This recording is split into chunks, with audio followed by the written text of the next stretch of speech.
नमस्कार, प्रणाम। मैं हूं कन्हैया कुमार।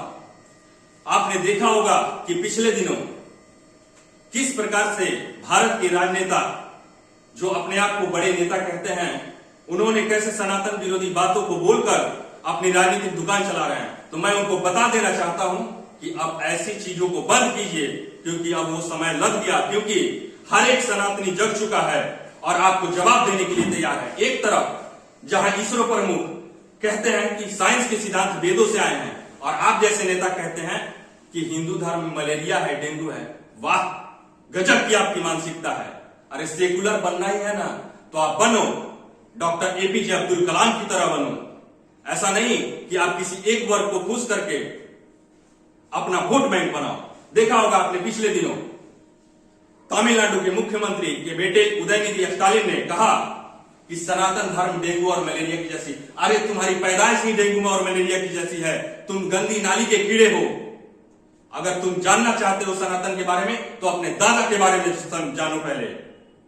और अगर इतना ही क्षमता है तुम्हारे अंदर, तो अपनी मां को मंदिर जाने से रोक दो, क्योंकि तुम्हारी पैदाइश सनातनी है, लेकिन तुम लालची हो, इसलिए तुमने धर्म को बदल दिया।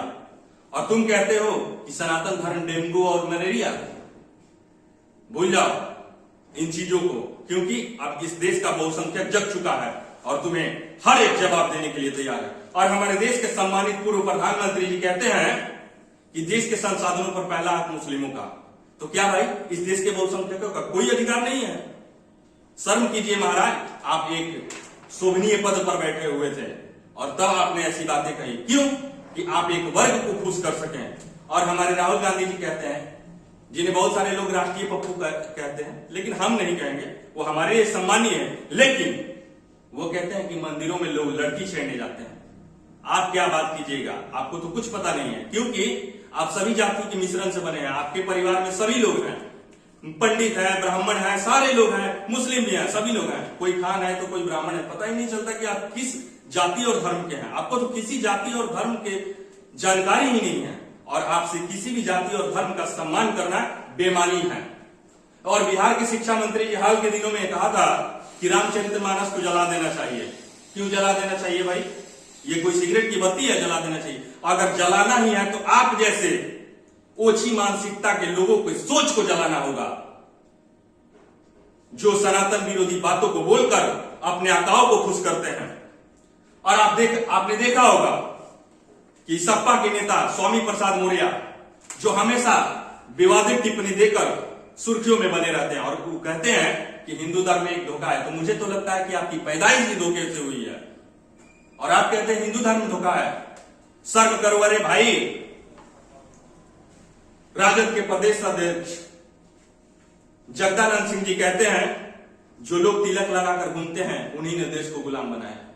अरे मुझे तो लगता है आप जैसे गुलामी मानसिकता के लोगों ने ही देश को गुलाम बनाया था, जिन्हें गुलामों की दी हुई नाम इंडिया से भारत बदलने में भी तकलीफ होती है। वैसे लोग ही, आप जैसे लोग ही जिम्मेवार हैं। संभल जाइए। और डीएमके के सांसद ए राजा कहते हैं, सनातन धर्म HIV और कुछ जैसा।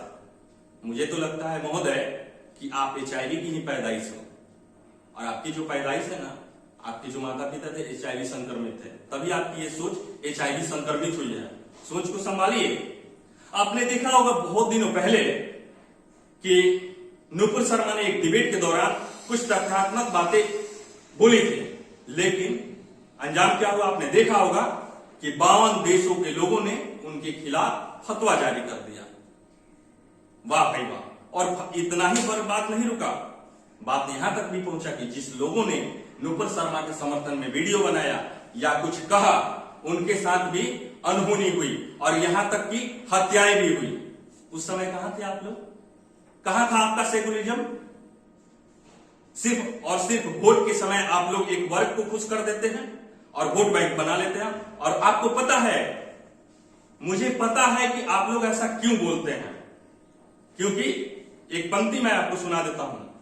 ये विधर्मी अपने मकसद में कभी कामयाब ना होते हैं, ये विधर्मी अपने मकसद में कभी कामयाब ना होते अगर सेकुलर कुत्ते इनके साथ ना होते। तो मैं आप लोगों को बता देना चाहता हूं कि अब संभल जाइए। अगर किसी भी सनातनी का दिमाग खटका तो सावधानी हटी और दुर्घटना घटी। इसी के साथ जय हिंद, जय बिहार।